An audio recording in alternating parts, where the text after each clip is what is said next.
সমান। কেমন দেখবেন, ক্ষুধাটা মানে আমরা শুধু যেটা বুঝেছি এরকম নয়। মহাজন টিকাতে জানাচ্ছেন, এ দেখুন, শিশু জন্মের সাথে সাথে তার প্রথম ক্ষুধা আছে মায়ের স্তনের ক্ষুধা, দুগ্ধের ক্ষুধা। এই ক্ষুধাটা থাকলেই হয়ে যেত, মা স্তন দিলে মিটে যেত, কিন্তু না। এই শিশু মায়ের স্তনের ক্ষুধার থেকে পরবর্তীতে তার জগতের খাদ্যের ক্ষুধা জেগে গেল। অন্ন জল দিতে হবে তো তাকে, ওই ক্ষুধা জেগে গেল। ওই ক্ষুধা জাগতে জাগতে যখন সে হাঁটতে শিখলো, কিছুটা অনুভূতি তার ভেতরে এলো, তখন তার জীবনে পঞ্চম বয়সের বিদ্যার ক্ষুধা জেগে গেল। বিদ্যা অর্জনের ক্ষুধা। বিদ্যা অর্জন করতে হবে। ক্ষুধা মানে কি? ক্ষুধা মানে যেটা আমি চাই।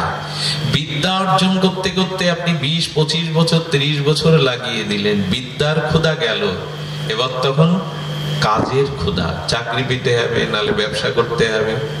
কাজের ক্ষুধা আসে কিনা? কাজের ক্ষুধাটা আসে কেন? কাজের ক্ষুধাটা, কাজ না করলে খাবো কি, খাওয়াবো কি, খেতে তো হবে, খাওয়াতে তো হবে।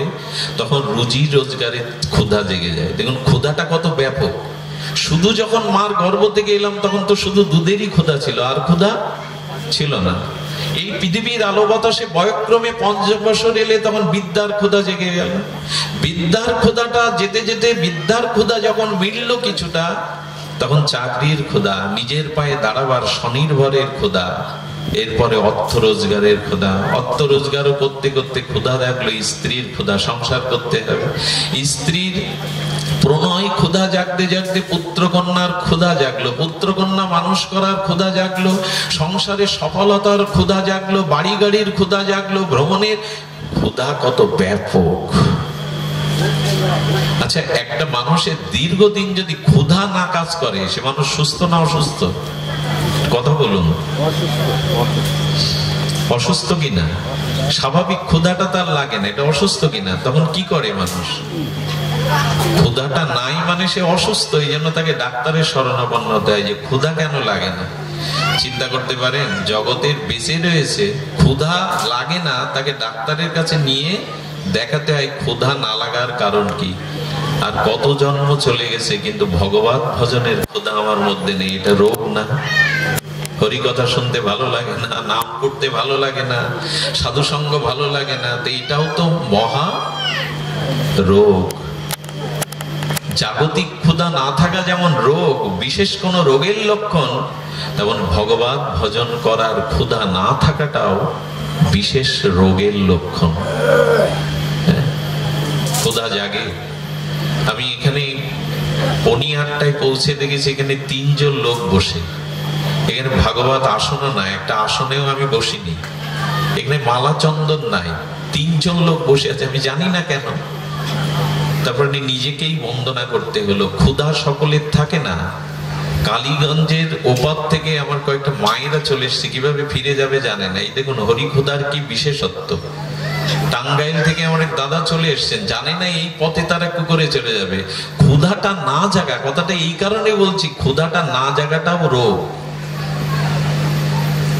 ক্ষুধা জাগে না, হরিকথার ক্ষুধা সকলের জাগে না। এই জন্য যখনই দেখবেন ভজনে রতি আসছে না, ভজনে অনুরাগ আসছে না, ক্ষুধা আসছে না, ক্ষুধাকে আমি বললাম পৃথিবী থেকে আকাশ পরিমাণ ক্ষুধা। মৃত্যুর সময় আর এই আশা মরল না, তখন কত ক্ষুধা নিয়ে মারা যায়। ওই ক্ষুধা পূরণের জন্য আবার আসতে হয়। ক্ষুধা ব্যাপক। তো জীবনে কখনো আপনার তৃষ্ণা, ক্ষুধা এগুলি যাবে না যতদিন প্রেম ভক্তি না পাবেন। ভগবত ভজনে প্রেম ভক্তি না পাবেন ততদিন এই ক্ষুধার নিবৃত্তি কোনোদিনই হতে পারে না। চাওয়া, চাওয়া আর চাওয়া। চাইতে হয় কি, যা চাই। ভগবান গীতাতে কি অপূর্ব দিব্যই বাণী দিয়েছেন। জংলব্ধা চপরং লাভং মন্নাতে নাদিকান্তত যস্মিন স্থিত ন দুঃখেন গুরুণাল্লোপি বিলাসতে। আরে যা লাভ করলে আর কোন লাভের অপেক্ষা থাকে না, যা জানলে আর জানার অবশেষ কিছু থাকে না, যাকে প্রাপ্ত হলে আর পাওয়ার কোনো অপেক্ষা থাকে না, সেই ভগবান ভজন ভক্তিকেই পাও, ভগবানকে পাও। আর কোনো পাওয়ার অপেক্ষা, আর কিছু জানা, আর কিছু দেখার অপেক্ষা তোমার জীবনে থাকবে না। এই বাণী মূল্যায়ন করেছি আমরা। সব ভালো লাগে, ভজন ভালো লাগে না, এটাই ব্যাধি। এটাকে ভবব্যাধি বলে। আর এই বাইরের ব্যাধি তো আপনি মেডিসিনে দূর করতে পারবেন অভিজ্ঞ ডাক্তারের দ্বারা, কিন্তু ভবব্যাধিকে দূর করবে ডাক্তার? ভবব্যাধিটা কি? এই যে বারবার জগতে পুনঃ পুনঃ মাতৃ জঠরে আসা, বারবার জন্ম মৃত্যু চক্রে আসা, এটাই হলো ভবব্যাধি।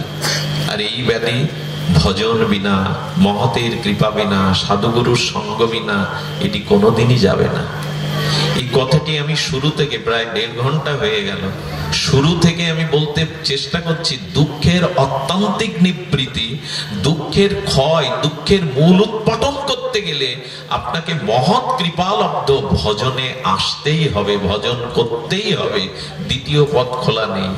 ধন হলে যদি, বিদ্যা হলে যদি সুখী হতো, জগতের দিকে তাকিয়ে দেখুন, ওদেরই যন্ত্রণা বেশি। ওরা জগতে ছটফট করছে, যার যত বেশি আছে, যার জগতে বিদ্যা, ঐশ্বর্য, ক্ষমতা যার যত বেশি আছে, ওখানে যন্ত্রণা বেশি। কারণ ওই যে বললাম, আকাশে ফুল ফুটতে যদি কখনো সম্ভব হয়, বন্ধা রমণীর যদি কখনো সন্তান প্রসব হয়, আকাশের নক্ষত্রগুলো যদি বিজ্ঞানীরা গণনা করে দিতে পারে, জগতের ধূলিকণার সংখ্যা কত যদিও বলে দিতে পারে, তবু হয়তো সম্ভব, কিন্তু কৃষ্ণ ভজন বিনা সুখী হওয়া সম্ভব নয়। এটাই বৈদিক শাস্ত্রের মূল প্রতিপাদ্য দার্শনিক বিষয় স্থাপন করেছেন। স্বরূপে ফিরে না গেলে, আচ্ছা আপনার দেহের জরা, মৃত্যু, ব্যাধি, ক্ষুধা, তৃষ্ণা আছে, আত্মার আছে, এগুলি কথা বলুন। কথা বলতে বলছে এই জন্য, মানে আলোচনাটা বিনিময় হোক, পরস্পর বিনিময় হোক। আত্মার এই ধর্মগুলি না, আর আত্মারও আত্মা, আত্মারও পরমাত্মা, স্বয়ং ভগবানের কৃপা প্রেম যারা পায়, তাদের এগুলি থাকবে কি করে? স্বরূপে যদি ফিরে যান। এই জন্য বলছি, মনটা অন্য বস্তুতে দিলে মিশবে না, একমাত্র ভগবানে ভজনে দিন, তবে মনে গতি ফিরে পাবে, মন মিশবে। আচ্ছা, দুধে যদি চিনি দিয়ে জাল দেন, চিনি মিশবে কিনা দুধের সাথে? অবশ্যই মিশে যাবে। কিন্তু দুধে যদি পাথর দিয়ে 100 বছর জাল দেন, ও বিজাতীয় বস্তু, চিনিও শর্করাও মিষ্টি, দুধও মিষ্টি, ও মিশে যাবে, পাথর মিশবে না। তো মন ভগবানে ছাড়া, ভজনে ছাড়া অন্য বস্তুতে 16 আনা মিশতে পারে না, শান্তি পেতে পারে না। জল মন্থন করলে মাখন কোনোদিন উঠবে না, দুধ মন্থন করুন, ঘোল বা দধি মন্থন করুন, মাখন উঠবে। জল মন্থন করলে, সংসারকে নিয়ে মাতামাতি করলে শান্তির দেখা পাওয়া যাবে না। তবে সংসারে থাকতে হবে, স্ত্রী পুত্রের প্রতি কর্তব্য করতে হবে নির্মম হয়ে, কিন্তু মন, অনুরাগ, টান, এগুলি ভগবানকে দিতে হবে। দ্বিতীয় কোনো পথ আমাদের সামনে খোলা নেই। এই জন্য ভজনের জন্যই আমাদের সাধুগুরু মহন্তের কৃপা কেন, মহৎরা কেন ঘুরে বেড়াবে? তাদের কাজ নেই? সব বাবাজি মহারাজদের কাজ নেই? এরা কেন ঘুরে বেড়াবে জীবের দ্বারে দ্বারে? একটাই কারণ, মহৎ জীবের দ্বারে দ্বারে মহাপ্রভুর আজ্ঞা পৌঁছে দিতে গেছেন। শোনো শোনো নিত্যানন্দ, শোনো হরিদাস, সর্বত্র আমার আজ্ঞা করো প্রকাশ, জীবের দ্বারে দ্বারে গিয়া করো এই ভিক্ষা, ভজ কৃষ্ণ, কহ কৃষ্ণ, করো কৃষ্ণ শিক্ষা। এটা শ্রীমান চৈতন্য মহাপ্রভুর বাণী। যাও শ্রীপাদ নিত্যানন্দ, যাও হরিদাস, জীবের দ্বারে দাও। এই যুগের মানুষ বড় অলস, অকর্মণ্য, এরা কাজের কাজ করতে শেখেনি। এদের অর্থ আছে, বল আছে, মেধা আছে, কিন্তু এরা সৎ কাজে লাগাবার মতো সৎচিত্ত পায়নি। তাই এবার বসে থাকলে হবে না। আমি বৈকুণ্ঠ থেকে এসেছি, তোমাদেরও নিয়ে এসেছি। জীবের দ্বারে যাও, করুণা দাতা হয়ে, কৃপা দাতা হয়ে জীবের ঘরে ঘরে যাও। এই নামকে, এই কৃষ্ণ প্রেমকে, এই ভগবত অনুশীলনকে জীবের দ্বারে দ্বারে পৌঁছে দাও। যদি দিতে পারো, তবে এই জীব সেই অমৃতের স্বাদ পাবে, বেঁচে থাকার উপায় পাবে। এই জন্য আসুন, আমি নিবেদন করি যে ভগবত ভজন, এই আশ্রয়টা নিতেই হবে। তমেব শরণাঙ্গশ্চ সর্বভাবেন ভারত, আশ্রয় নিতেই হবে। ভগবত ভজনে আজ হোক কাল হোক আপনাকে, তবে কালের কথা রাখা উচিত নয়। এক একটি সময়, এক একটি নিঃশ্বাস বড় মূল্যবান। মৃত্যুর সময় জীবনের সমস্ত সঞ্চয় দিয়েও একটি নিঃশ্বাসের সময় কালের হাত থেকে আপনি চেয়ে নিতে পারবেন না। এখন মূল্যায়ন করছেন না এক এক সেকেন্ডের, এক এক শ্বাসের একটা মুক্তার মতো মূল্য। সমস্ত জীবনের অর্থ দিয়েও শেষে একটা নিঃশ্বাস আপনি জমের কাছ থেকে, কালের কাছ থেকে কিনতে পারবেন না। আর এখন প্রতিটি নিঃশ্বাস ব্যয় হচ্ছে ভগবানের নাম, ভগবানের চিন্তা ব্যতীত। এটা আমাদের দুর্ভাগ্য যে আমরা সময়ের মূল্যায়ন করতে পারলাম না, সময়কে যথাযথ রূপে ব্যবহার করতে পারলাম না। তাই আপনাদের কাছে অনুরোধ করে যায় যে ভয়ান দ্বিতীয় অভিনিবেশ, দ্বিতীয় বস্তুর অভিনিবেশ থেকে মনটা ভগবানে দিন। তার নামে, তার রূপে, তার লীলাতে যে কোনো একটার সাথে মনের যুক্ত করুন। আর এই ক্ষেত্রে আমাদের গৌড়ীয় বৈষ্ণবের সরল উপায়, শ্রেষ্ঠ উপায়, আদ্য শ্রেষ্ঠ উপায় হলো হরিনামকে আমাদের জীবনের শ্বাস প্রশ্বাসের গতির মধ্যে নিয়ে নেওয়া। নাম নিত্য নিরন্তর হতে হবে। এই নামের অভ্যাসটা গড়ে তুলুন। আজ হোক কাল হোক, ধীরে ধীরে আমাদের অনর্থ নিবৃত্তি হয়ে নামে নিষ্ঠা প্রথমত হয়তো আসবে না, কিন্তু চেষ্টা করুন নিত্য নিরন্তর ভগবৎ কোন হয়তো নামে, হয়তো তার লীলাতে, হয়তো তার রূপে, তার ধামে মনটাকে আটকে দিতে চেষ্টা করুন। যদি দিতে পারেন তখনই জানবেন অনেকটা এগিয়ে গেলেন, জীবনে অনেকটা পথ এগিয়ে গেলেন। আগামী জন্মটা আর আপনাকে স্খলনের পথে হাঁটতে হবে না, নিম্ন পথে হাঁটতে হবে না। এই জন্য দুঃখ নিবৃত্তির উপায় আমরা জানলাম। এবার মূল কথা হলো আমাদের ভজনে আবেশ আসবে, আসবে মহৎ অনুগ্রহে। হরিকথা শ্রবণ করতে করতে, হরিকথা শ্রবণ করতে করতে চিত্ত শুদ্ধি হবে। শ্রীনান্ত সকতা কৃষ্ণ পূর্ণ শ্রবণ কীর্তন হৃদয়স্থ অভদ্রাণী বিধুনতি শরীদ শতাম। ভাগবতজি বলছেন সকথা কৃষ্ণ, ভগবানের নাম রূপ লীলা অসমদ্য মাধুর্য কথা কান দিয়ে ভেতরে ঢোকাও। ঢোকালেই কৃষ্ণ কথায় কৃষ্ণ হয়ে, রস ব্রহ্ম হয়ে, শব্দ ব্রহ্ম হয়ে তোমার ভেতরে গিয়ে তোমার হৃদয়টা পরিষ্কার করে দেবে। এই ধোঁয়াটা দিও না, সরিয়ে নাও। ধোঁয়াটা কে আছে ওখান থেকে সরিয়ে নাও। বিদ্য শুনতে পাচ্ছেন না মনে হয়। তো এই জন্য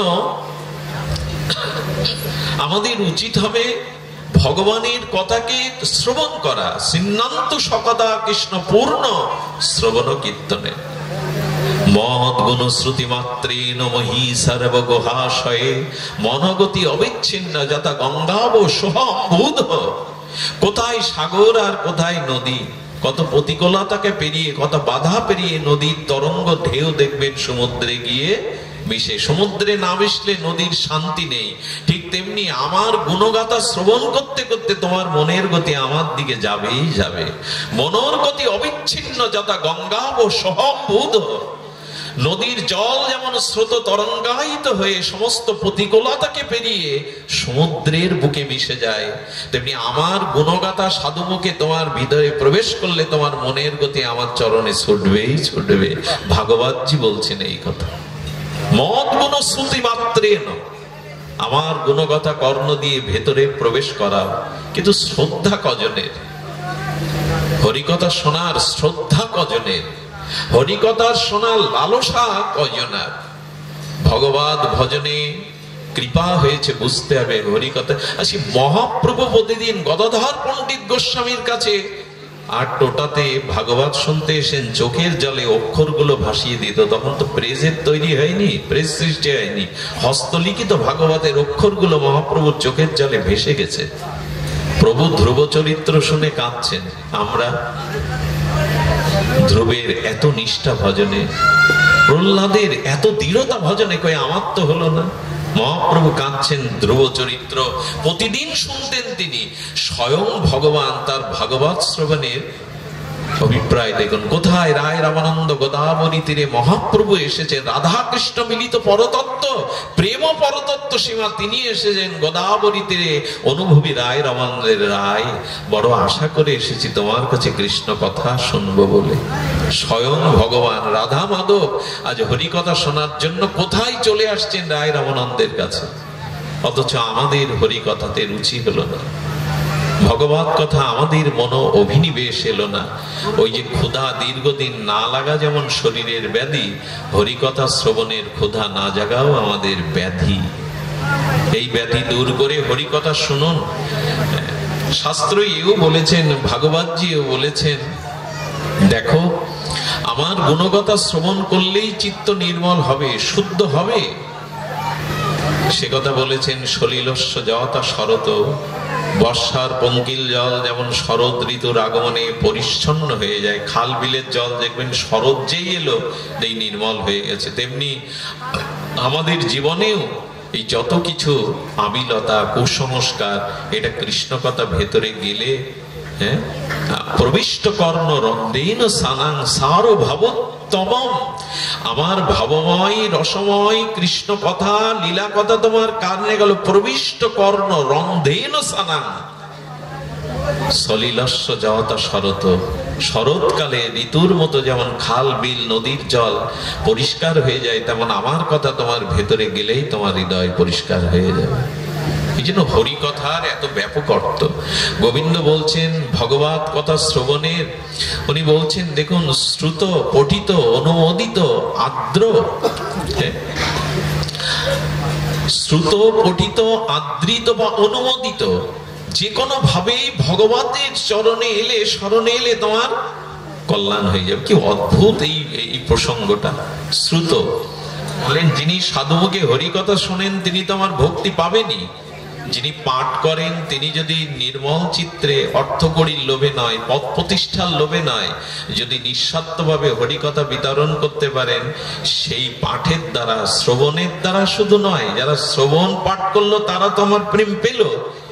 কিন্তু একজন রাস্তায় যেতে যেতে আপনাকে প্রশ্ন করছে কোথায় গিয়েছিলেন, বললেন ভাগবত শুনতে। হলো খুব ভালো, ভাগবতের মতো আর পরম বস্তু নাই। যে ভাগবতকে সে রাস্তায় দাঁড়িয়ে আদর করে দিল, অনুমোদন দিল যে ভাগবতের ন্যায় আর পবিত্র কিছু নেই, এই অনুমোদনেই গোবিন্দ বলছেন তাকে আমি কৃপা করে দেবো। এই যে অনুমোদন করলো এতেই আমি তাকে কৃপা করে দেবো।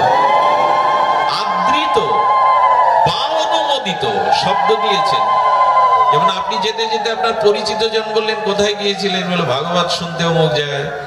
তখন কি বলো, আহা আমারও বড় ইচ্ছা ছিল কিন্তু আমি যেতে, আহা ভাগবত বড় মধু। এই যে আহা বলে ভাগবতকে আদর করলো, গোবিন্দ বললেন আমি তাকে কৃপা করে দেবো। এত শক্তিশালী এই ভাগবত।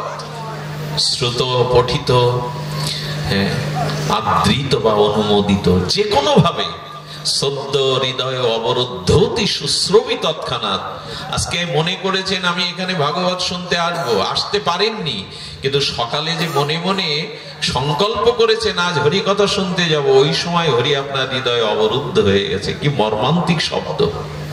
সদ্য হৃদয় অবরুদ্ধতি শুশ্রবি তৎক্ষণাৎ, আমার কথা শ্রবণ করব এরকম সংকল্প করার সাথে সাথে ভগবান তার হৃদয়ে বাধা পড়ে যায়। অবরুদ্ধ শব্দ দিয়েছে, বাধা পড়ে যায় ভগবান। এই জন্য হরি কথা শুনুন। আজ এই বৈদিক সনাতন ধর্মে পূজা পার্বণের সংখ্যা কম নয়, যাগযজ্ঞও অনেক হচ্ছে, কিন্তু শুনে রাখুন মহৎ সঙ্গে যতদিন হরিকথা প্রসঙ্গ শ্রবণ কীর্তন না করবেন ততদিন শুদ্ধা ভক্তি আপনার জীবনে আসতে পারেই না। এটাই আদ্য, এটাই সৃষ্ট। এই জন্য শ্রবণাঙ্গ ভক্তির প্রতি এত জোর দিয়েছেন মহাপ্রভু। হরিকথা ভগবান গীতাতে বলেছেন, মচ্চিত্ত মদ্গতা প্রাণা বোধয়ন্ত পরস্পরম কথায় অন্তশ্চ মাং নিত্যং তুষ্যন্তি চ রমন্তি চ। কি অপূর্ব অমীয় চিন্ময় এই শ্লোক। মনটা আমায় দাও, আমাগত প্রাণ হও, আর পরস্পরে শ্রদ্ধালু মিলিত হয়ে আমার গুণগতা নিত্য কথায় অন্তশ্চ মাং নিত্যং। এক বছরে একদিন না, ছমাস অন্তর একদিন না, নিত্য আমার কথা পরস্পরে শ্রদ্ধালু মিলিত হয়ে পরস্পর কীর্তন করো, আলোচনা করো। তাতে কি হবে? তুষ্যন্তি চ। যদি পরস্পরে শ্রদ্ধালু হয়ে আমার কথা শ্রবণ করতে পারো, তখনই আমি বলছি তোমার হৃদয়ে শান্তি স্থাপন হবে। তুষ্যন্তি চ।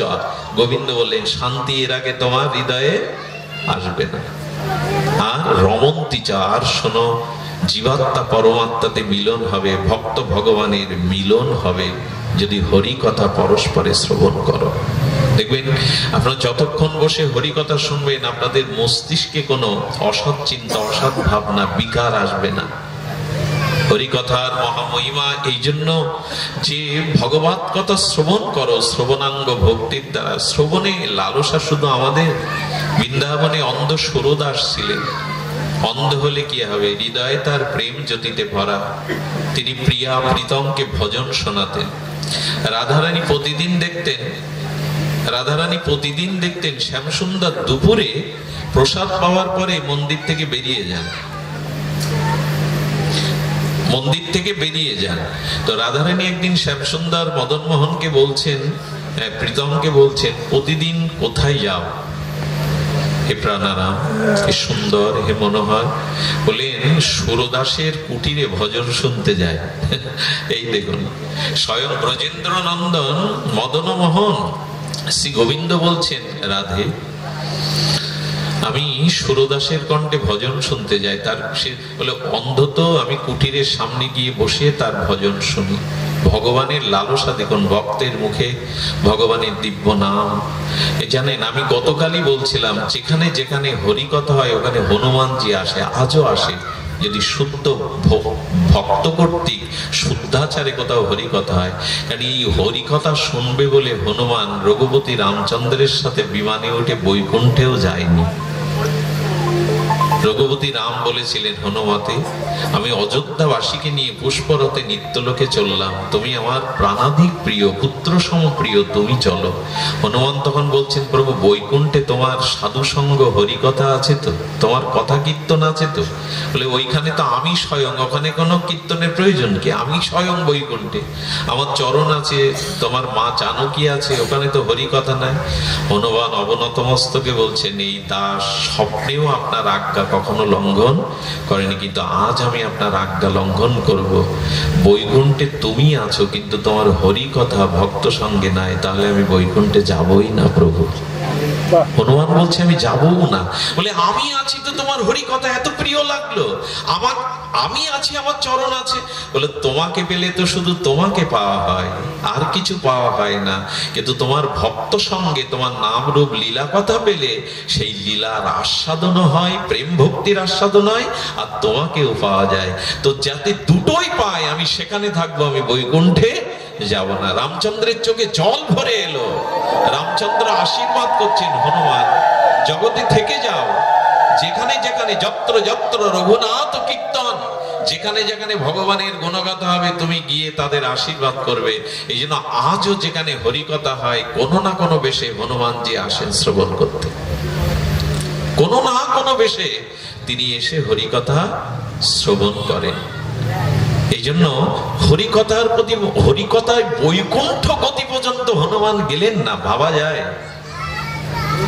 সুরদাসের নিকটে আসতেন, আর শ্রীকৃষ্ণ একদিন আসতে গিয়ে রাধারানী প্রিয়তমের হাতটা ধরিয়ে বলছে, প্রীতম আমিও যাব সুরদাসের কণ্ঠে ভজন শুনতে, আমাকে নিয়ে চলো। বলে, না না, তুমি গেলে কোন একটা অঘটন ঘটিয়ে বসবে, তুমি যার দিকে দেখো তাকে কৃপা করো। গোবিন্দ রাধারানীকে নিতে যাচ্ছে না, বলে, না আজ আমি তোমার সাথেই যাব। প্রিয়া প্রীতম যুগল এসেছেন সুরদাসের কুটিয়ার সামনে। সুরদাস তার প্রেমের ভক্তির আর সেই মূর্ছনায় যখন ভজন করেছে, ভগবান এবং রাধারানী পরম যত্নে সেই ভজন শ্রবণ করছেন। ভজন করতে করতে আবেশে গোবিন্দ রাধারানীর চরণের গন্ধ পাচ্ছে। সুরদাস চোখ নাই, কিন্তু অনুভূতি তো আছে। তবে কি আমার প্রিয়া এলো, প্রীতম এলো? আবেশে ভজন করতে করতে পরীক্ষার জন্য জানছেন এই গন্ধ তো, জানেন এই পৃথিবীতে যত ফুল আছে এই গন্ধগুলো রাধারানীর চরণ গন্ধ থেকে পেয়েছে মাটি। রাধারানী ধরিত্রী সৃষ্টির পর তার চরণ বিন্যাস করলে রাধারানীর চরণে এই গন্ধগুলো। মাটি গন্ধ পাবে কোথায়? আপনি আমি মাটি খুঁড়ে গন্ধ পাবেন? গোলাপের গন্ধ পাবেন? জুই চামেলির গন্ধ পাবেন? ওরা পায় কি করে? মাটির মধ্যে গন্ধ আছে, সেই গন্ধ রাধারানীর চরণ থেকে। এই জন্য যারা ভজন করে নিত্য নিরন্তর যুগল ভজন, রাধারানীর চরণ চিন্তা করে, ব্রজের অনেক মহাত্মা আছে তারা অনেকদিন স্নানও করে না, ওই ব্রজের ধুলে মাখা তামাটে হয়ে গেছে কাপড় পরা, কিন্তু তাদের পাশে গেলে একটা অপূর্ব দিব্য গন্ধ অনুভব হয়। কেন জানেন? রাধারানীর চরণ চিন্তা যারা হৃদয়ে করে তাদের হৃদয় থেকে ওই দিব্য গন্ধ ছড়িয়ে পড়ে। আলাদা তাদের কাছে কোনো সুগন্ধি মাখতে হয় না। ওই ভজন অনুভূতি রাধারানীর চরণ কণা থেকে এই সুগন্ধগুলো ফুলের মতো করে বেরিয়ে যায়। মহাপ্রভু হরিনাম করতে করতে মহাপ্রভুর শ্বেত ঘর্ম, ঘামটা বেরোতো না লাল, আর ওইখানে অনেক প্রজাপতি এসে, অনেক মধুকর মৌমাছি এসে বসতো। এক ভক্ত ওই ঝরে যাওয়া ঘাম মুখে দিয়ে দেখে টাটকা মধুর থেকে আরো মিষ্টি। অর্থাৎ প্রভুর চিন্ময় দিব্য সেই রাধা মাধব মিলিত চিন্ময় প্রেমতনু থেকে ঘামটাও বেরোচ্ছে মধুর মতো আস্বাদ্য সুগন্ধময়। প্রজাপতি ভ্রমর এসে বসছে। এগুলো ঠিক আমাদের মাথায় আসবে না। এই ভগবত চিন্তন না এলে, ভগবত ভাবনা হৃদয়ে না এলে এসব কোনোদিনই ধরা দেবে না। এই জন্য ভগবত চিন্তা করুন। ভগবত চিন্তনের দ্বারা, অনুধ্যানের দ্বারা আজকে সুরদাস কি করেছে? অনুভব করবার জন্য কুটির থেকে বেরিয়ে ভজন করতে করতে যাচ্ছে, আর ইচ্ছা করেই উনি জানেন সামনে বড় একটা গর্ত ছিল, জানেন, গর্তের মধ্যে পড়ে গেছে। যেই গর্তে পড়ে গেছে রাধারানীর চোখে, এই দেখুন রাধা রাধা কেন করে গৌড়ীয় বৈষ্ণব ব্রজবাসীরা, কেন রাধা রাধা করে? রাধারানী বললেন, কৃষ্ণ বলছেন তাড়াতাড়ি চলো। বলে চলো মানে? যার ভজন শুনতে এলাম, একদম হৃদয় জোড়ানো প্রেমের ভজন, সে পড়ে গেছে আর আমি চলবো? আরে এখন ওকে তো উদ্ধার করতে হবে, চলো। বলে এই জন্যই তো তোমাকে আনতে চাই, যাকে দেখো তাকে তুমি কৃপা করো। একদিন গোবিন্দ বলছে, দেখো রাধারানী অপরাধ থাকলে আমি তাকে কৃপা করতে পারি না। যার অপরাধ আছে, যে পতিত জন, সহজে তাকে আমি কৃপা করতে পারি না। অপরাধ থাকলে, পতিত থাকলে, রাধারানী তখন বলছেন পতিত শব্দের অর্থ কি? রাধারানী জানে না পতিত কে, এই জন্য তো করুণাময়ী উনি জীবের অপরাধকে গণনা করেন না। কে পতিত, রাধারানীর অভিধানে এই শব্দের ব্যাখ্যা নাই। উনি যাকে দেখেন তাকে কৃপা করেন। বলে এই জন্য তো তোমায় আনতে চাইনি। আরে ওকে তুলতে গেলে ধরা পড়ে যাবো আজ। বলে ওকে ফেলে তো আমি যেতে পারবো না। তুমি এক কাজ করো, তোমার গায়ের এই 19 বস্ত্রটা ফেলে দাও, বাবাজির কাছে দিয়ে আমি টানছি, তুমিও টানো, তাকে তোলো। ফেলে দিয়েছেন বস্ত্র, সে বস্ত্রটাও তো প্রসাদী, গোবিন্দের অঙ্গের বস্ত্র প্রসাদী না। সুরদাস বুঝতে পেরেছে আজ প্রিয়া প্রীতম এসেছে, আমার জীবন আজ ধন্য। বলছে বাবা তুমি এটি ধরো, ওখান থেকে উঠবে কি করে? আমি টেনে তুলছি। বলে কে তুমি? বলে আমি ব্রজবাসী, তোমাকে এই অবস্থায় দিকে এড়িয়ে যেতে পারিনি, তুমি আমার বস্ত্রটা ধরো। গোবিন্দ ধরেছেন বস্ত্রটা, রাধারানী ধরেছেন গোবিন্দকে। সুরদাস চিন্তা করছেন এই সুযোগ, এমন সুযোগ তো পাবো না। যেই উপরে তুলেছেন, ইচ্ছা করে এই অনুভবে রাধারানীর চরণে পড়ে গেছেন সুরদাস। যেই চরণ ধরেছেন, উপরটা স্পর্শ করে বুঝতে পেরেছে এটা ঠাকুরানীর চরণ। সেই যে চোখের জলে নিবেদন করে এসেছো করুণাময়ী, কৃপাময়ী, এতদিন পরে তোমার কৃপা হলো। সুরদাস বুঝে যখন, অনুভব যখন করেছো, আমাকে দেখতে তোমার মন চায় না। সুরদাস কাঁদছে, অন্ধের চোখ দিয়ে, সুরদাসের চোখ দিয়ে রাধারানী তার কোমল করপল্লব হাতটা বুলিয়ে দিলে উনি দৃষ্টি ফিরে পেলেন। সেই মাধুর্য যুগল দর্শন করে প্রেমে মূর্ছিত হয়ে পড়ে গেলেন। যখন চেতনা ফিরল, রাধারানী মস্তকে হাত দিয়ে যখন চেতনা ফিরালো, তখন বলছে বর চাও। ভগবত দর্শন সাধারণ না, কিছু চাও। বলে যদি দিতে চান করুণাময়ী, এই দিন আমাকে আবার অন্ধ করে দিন। বলল দৃষ্টি ফিরে পেলে, প্রীতম প্রিয়াকে দেখলে আবার কেন অন্ধ হতে চাইছো? কেন বললো জানেন? বলল যে রূপ নয়নে দেখেছি, সেই রূপ আমার হৃদয়ে, আমার নয়ন তারাতে চিরদিন থাকে। জগতের আর কোনো রূপ আমি দেখতে চাই না, এ জগতের আর কোনো বস্তু আমি দেখতে চাই না। তোমার এই যুগল মাধুর্য যেন আমার চিত্তে সর্বদাই ধ্যানে থাকে। একে বলে অনুভূতি, একে বলে অনুভূতি। এই জন্য ভজন করতে করতে করতে করতে যবে এই প্রেম ভক্তির উদয় হবে, তখনই আপনার জীবনে এই নিত্য সেই পরশ, নিত্য সেই আনন্দ, পরমানন্দ। আর এই আনন্দের কাছে জগতের কোনো দুঃখ স্পর্শ করতে পারে না। জরা ব্যাধি মৃত্যু এখানে পৌঁছাতে পারে না। এই স্বরূপ স্মৃতি, স্বরূপ আনন্দে আরে আত্মারই তো মৃত্যু নেই, জরা নেই, ব্যাধি নেই, সত্তাপ নেই, তো আত্মারও আত্মা, পরমাত্মা, সচ্চিদানন্দ ভগবানের মধ্যে এগুলি কোথায়? আর সেই ভগবানকে যারা